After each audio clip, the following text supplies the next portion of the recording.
Hello, ladies. Welcome to this week's edition of In Between Rounds. And this week, I wanted to talk about glute activation. Now, this is something that many people struggle with. So if you're one of those people that has been asking me about ways to make sure your glutes are getting activated, know that you're not alone, because this is something that's more common. And the reason it's more common is because, especially those of us living in North America that are working full-time, we're sitting a lot, which generally means our hips are tight, and the tightness in our hips inhibits the ability for us to activate our glutes as good as we could. So there is a bit of a twofold thing that happens here. So for some people, we need to just make sure we're connecting the dots. So basically, when your brain is saying activate your glutes, you may have to do some glute activation exercises consistently to help train that neural pathway, because over time we've just lost it. We just don't use our glutes like we once did, and that's a problem because our glutes are a powerhouse. Okay, they are like a big muscle that has lots of jobs, but one of them is really protecting our backs. So this is something that is huge, and over time many people run the risk of a back injury or a knee injury, and this is because our glutes aren't doing their job. And Kim says tight hips right here. So yeah, so many of us, we sit a lot, and so our hips are going to be tight. And although that's another that will be another live that I can go over, or I can even post some of those hip openers. So doing things for those of you with tight hips that also struggle activating your glutes, you'll want to do these things together, where you're stretching out and opening up your hips and activating your glutes. So I just wanted to differentiate here, because there's glute activation and there is glute strengthening. And glute strengthening is what we're doing in our workouts when we're doing our squats and we're doing our lunges. We are strengthening our glutes, ideally. But if we're not doing a good job of activating our glutes, then we're probably also not doing a good job of strengthening them. So the activation starts first. I always have incorporated at least one activation exercise in your warm-up, the warm-up and mobility, to help you turn your glutes on. And I change it based on, sometimes it's like your glute max or your glute min, and I vary it because everyone has different imbalances that we need to focus on. So today I'm going to go through sort of 5 of my faves. I say they're my faves. I did a different 5 like a year ago. So, it changes. Plus there's many that we can do, but 5 is a realistic number that you can stick with. And this is something that I really want you to do consistently if you're someone who struggles to get that glute activation. So, on that note, the glute activation I'm talking about, these are small movements that generally have like no load or a really light load. Today, I'm going to be using a really light mini band. For those of you who don't have a mini band at home, all of this can actually be done without the band. The band just helps give you a bit of resistance, and it's actually more of a cue. Sometimes the band helps you, the pressure of the band in, you're going to push against it, which helps you turn on your glutes. So a mini band is a great investment if you don't have one. You can probably get like 5 of them on Amazon for like $10. If I remember, I'll post a link to my favorite little band from Amazon in the comments after we're done. So anyways, why is this so important? Who cares if you're activating your glutes? Well, basically, us women, sometimes we care for aesthetic reasons, but biggest thing is preventing injury. So as I mentioned, the glutes are such a powerhouse. They're going to prevent injuries in many areas of your body, because your glutes are part of your core. Okay, it's not just your abs. Okay, basically everything from like neck to the bottom of your glutes, basically the bottom of your hips, is all going to be integrated to help you keep you stable. And that is your foundation. And that is the most important pillar that you need to have strong and solid in order to get the rest of your body to do exactly what you want it to do, or to be able to do all these fun things that you love to do that you don't want to risk injuring yourself doing them. So we're going to increase our hip stability by working on glute activation, improve our balance, which for many of us might not matter so much right now, but this is something that really will matter down the line.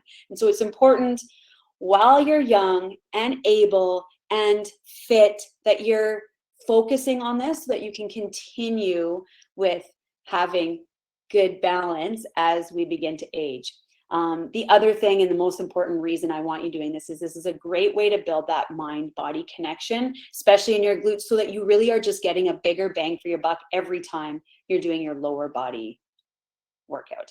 So I'm going to back up here so that I can show you the 5 must-have glute activation exercises that I would love for you to add into your daily routine if possible.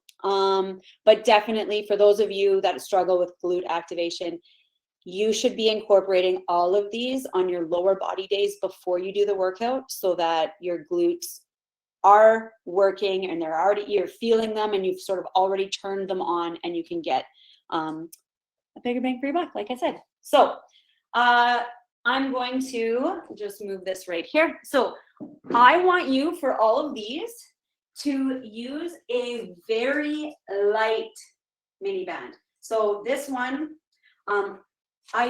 this is actually extra light, but it's actually because my light one that I wanted to use is in the car. So I would use light. And sometimes the colors are different based on the brand that you have bought.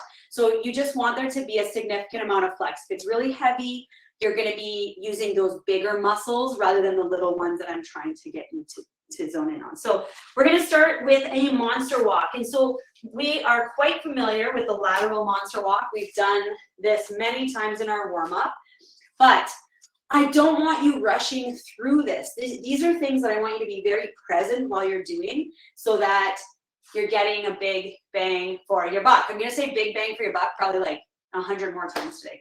So with this one, I've got this just above my knees, and I want you in that squat. We know this one. We're going to walk sideways. But what I want you doing is really pushing against that band. So again, I'm using a light band. You can use a heavier one for this, but I'm going to use the same band for all of the exercises, which is why I want it light. And I'm just going to take tiny steps. So I'm just moving very small steps each way. I am already feeling this in my glutes. And that's the point. You shouldn't have to do a million of them to feel it. You may, in the beginning, need to do a bunch to sort of build that connection, and that's okay. So with this lateral walk, I want you to do 10 slow little walks each direction. So once you've done all 10 to the right, then you're gonna head back and do your 10 to the left. So no surprises here, you guys are quite familiar with that. But the second part of these monster walks is you're gonna do it the same thing forward and back. So again, you're in that squat, and I want you to pretend there's a roof above you so you can't go any taller than this. And you're gonna take tiny steps forward. It's kind of like a bit of a duck walk.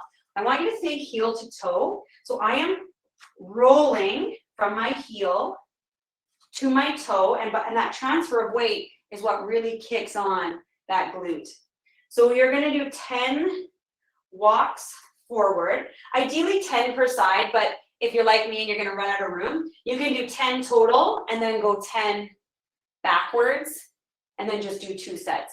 So when I go backwards, now I'm gonna go toe to heel. And the important thing with this one is the speed that I am transferring my weight. So I'm not just taking these fast steps to get through it, I'm rolling through my foot, which is turning these bad boys on.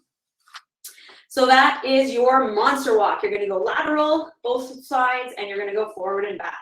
Number 2 is a toe in walk. So now we're gonna move that band lower down to our ankles. And I'm gonna start with my right. I want you to turn your toe in.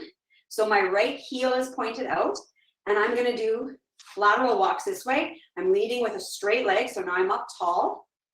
And again, they're small movements, but now I'm gonna push the range, okay, because I wanna feel that band working, so I'm getting that side part. This is your glute med and glute min working here, and you're gonna do 10 to the right, then you'll switch, turn the left toe in, okay, 10 to the left. If you've never done any glute min work, you're gonna feel this. It's like a rude awakening to that area of your glute that is off to the side here that sometimes we forget about. Number 3, we're gonna do a clock. Okay, we're gonna do a clock with our feet. We're gonna keep the band on our ankles. And now I like to hold either the wall or the back of a chair for this one, because you're gonna be in a squat. And so this is just for balance, so it's just fingertips. And with your right leg, I want you to make half of a clock. So basically, I'm in this squat, weight's gonna be in the heel of my left foot, and I'm gonna point that right foot forward to 12 o'clock, tap it back, then I go to 1 and tap, 2, tap, 3, 4, 5, and then 6 o'clock, and then I'm gonna reverse it and go 6, 5, 4, 3, 2, 1, last one, 12 o'clock. You're gonna feel both sides. So you feel the moving side, you're gonna feel that glute, okay? It's working as you move through those different positions, but your left glute works as it stabilizes. So you're gonna do down the clock and back up each side. So to save time, I'm not gonna show you the left, but I feel like you understand. So all the way down, all the way up. Your 4th exercise is our clamshell. We're gonna go back to the basics.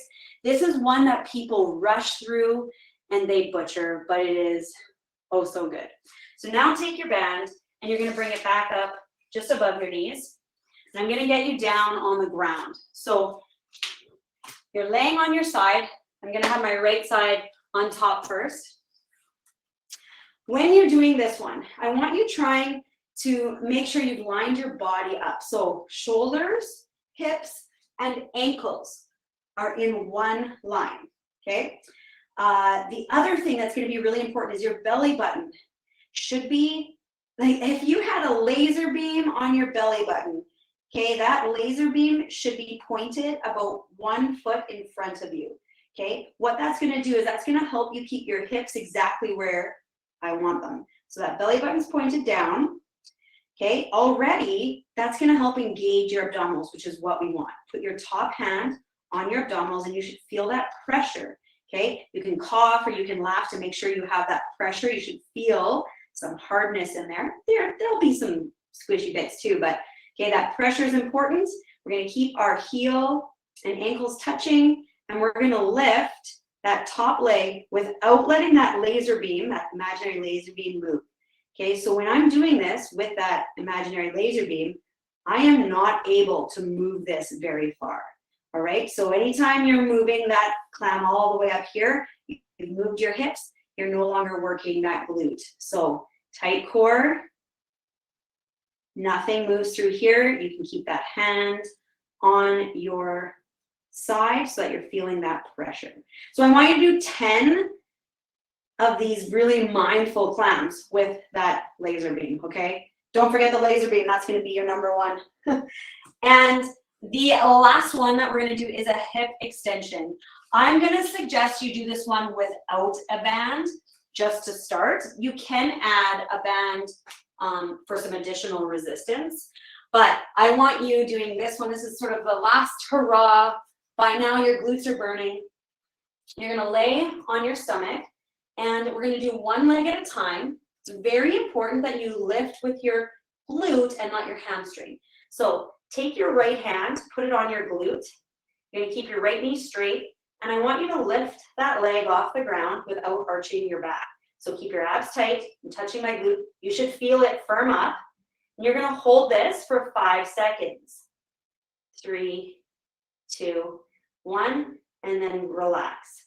And I just want you to do 3 of these. So again, it's up, hold it, 5, 4, 3, 2, 1. Okay, and then you'll do one more. So 3 total, and then I want you to switch sides and do 3 5-second holds on the left.